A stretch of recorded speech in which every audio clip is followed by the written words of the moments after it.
When Lovecraft was alive, he was regularly known to help out his fellow writers however he could. As such, he and his contemporaries in and around the Lovecraft circle, as it came to be known, created the mythos that we have today. It's in this spirit that I make this video today. Recently, a fellow YouTuber by the name of Arkham Radio, no relation, contacted me and asked if I could assist in getting his channel and Kickstarter more known, and I think that's the right thing to do.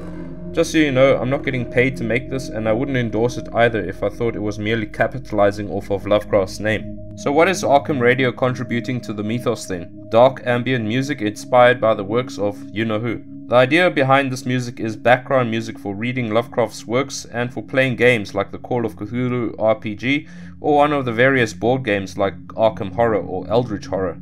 I regularly use dark, eerie, ambient music in my videos, and many people have commented about it positively. If you like my choices in music thus far, then I think what Arkham Radio is creating may appeal to you. Personally, when I am writing the scripts to my videos or even just falling asleep at night, this is the type of music I like to listen to. Somehow it just evokes the right mood for those eldritch thoughts. Anyway, I'll end this video by playing the video that Arkham Radio produced and asked me to play on my channel. Thanks for watching, and I hope you check out his Kickstarter and YouTube channel. All links are down below. See you guys later.